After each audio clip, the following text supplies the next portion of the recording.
Do'stlar, men bugun bu videoda nemis tili haqida gapirmoqchiman. Nemis tilini qanday o'rganish kerakligi haqida emas.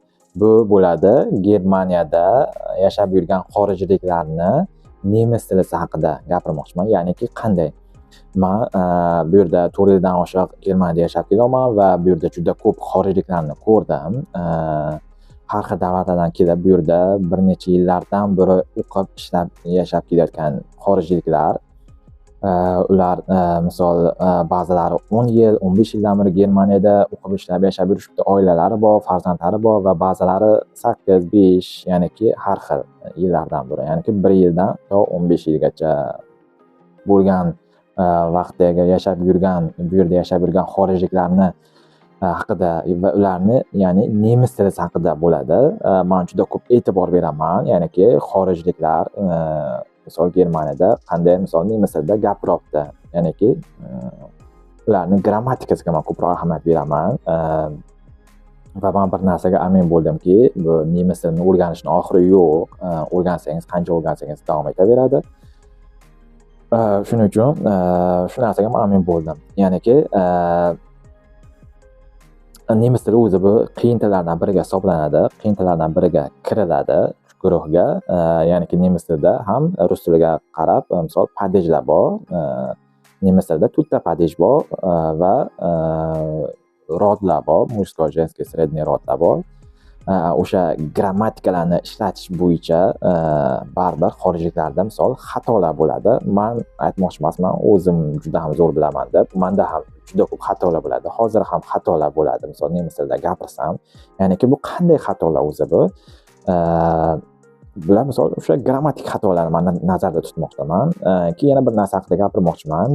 Bu yerda misol tilni misol 2 qismga bo'lib olsak, ko'cha tili, ya'niki birinchisi bu ko'cha tili, yoki misol qanday desa bo'ladi? Ya'niki ko'cha tili yoki sheva tili, yoki bilmayman, ko'cha tili deylik, adabiy bo'lmagan til deylik. Ikkinchisi bu ya'niki rasmiy yoki adabiy bo'lgan til, misol kitobiy til deylik. O'sha bir necha yillardan beri Germaniyada o'qib ishlab yashab yurgan xorijliklarning nemis tilisi ko'cha tilida, ya'niki rasmiy bo'lmagan tili juda ham zo'r, ular ko'chada juda ham zo'r gaplashadi. Grammatik xatolarni juda ko'p ishlatishadi. Lekin bu yoqqa kelganda rasmiy til yoki kitobiy bo'lgan vaqtlarda qiynalishadi. Ya'ni u yerda so'zlar C1, C2 darajada bo'ladi ba'zi birlari. Ba'zi bir so'zlar o'shanda o'sha xorijliklarga qiyin bo'ladi bu narsa tushunish, o'sha misol darajada gapirish qiyin bo'ladi. Men juda ko'p shu narsaga ahamiyat beraman. Lekin nemislarning bitta zo'r odati bor. Siz misol qancha grammatik xato qilsangiz ham, ular misol zo'r gapiryapsan deydi. Malades, nemis tiling zo'r ekan deydi. Shuning uchun bu yerda farqi yo'q. Siz misol xato gapirasizmi, to'g'ri gapirasizmi, misol nemislar to'g'ri qabul qilaveradi buni. Misol faqat nemis tili emas, xorijliklar o'zlari ham to'g'ri qabul qiladi. Bu yerda hech kim, agar siz xato gapirsangiz, hatto xorijlik ham misol sizning gapingizni to'g'rilamaydi, misol to'g'ri tushunadi, hech nima demaydi. Shuning uchun nima demoqchiman, noto'g'ri bo'lsa ham gapiraverish kerak, o'rganish kerak tilni. Misol men o'zim ham juda ko'p xato qilaman, grammatik xatolar. Misol bu qanday xatolar o'zi endi?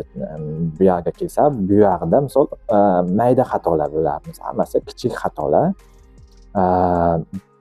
Bu xatolar tasodifan bo'ladi. Misol oldin misol nemis tilini o'rganganimda yoki nemis tilini o'rganayotgan odamlar birinchi boshida, eng boshida misol so'zlarni misol o'ylab gapirishadi, nemis tiliga o'ylab tarjima qilishadi. Misol men misol maktabga boryapman desa, o'ylab tarjima qiladi so'zni, misol xato bo'lmasligi uchun. Hozir bu yerda misol hozirgi bu yerda bo'lsa, bir necha yillardan beri yashayotgan xorijliklar endi so'zlarni o'ylab o'tirib nemis tiliga tarjima qilib o'tirishmaydi. Ular misol boshda miyada avtomatik tarjima bo'ladi, shu o'ylamasdan gapiriladi so'zlar, gaplar. O'sha vaqtda mayda grammatik xatolar bo'ladi. Men misol o'sha narsalarga ko'p ahamiyat beraman. Xatolar bo'ladi, o'zimda ham xato bo'ladi. Men aytib o'taman har vaqtda, chunki bir xil o'ylash mumkin. Men nemis tilini juda zo'r ekan deb tushunish mumkin yoki noto'g'ri tushunish mumkin. Shuning uchun vaqtda aytib o'taman, men ham juda ko'p xato qilaman grammatik va odamlarga nemis xorijliklarning gapiga ham juda ko'p ahamiyat beraman, qanday gapirishadi. Ular padijlarda ishlatishda xato qilishadi yoki rodlarni ishlatishda xato qilishadi. Mayda-chuyda xatolar. O'shanda men ahamiyat beraman, aytamanki o'zimga, bu nemis tilini o'rganishning oxiri yo'q ekan deyman. Bu Germaniyada 10 yildan beri yashaysanmi, 15 yildan beri yashaysan, farqi yo'q. Baribir misol odam gapirgan paytda, o'ylamay gapirgan paytda o'sha mayda-chuyda grammatik xatolar paydo bo'lar ekan. Hammada bu odatiy hol ekan deb o'zimga o'zim shunday deb nima deydi, taskin beraman yoki o'zimga o'zim shunday deb aytaman.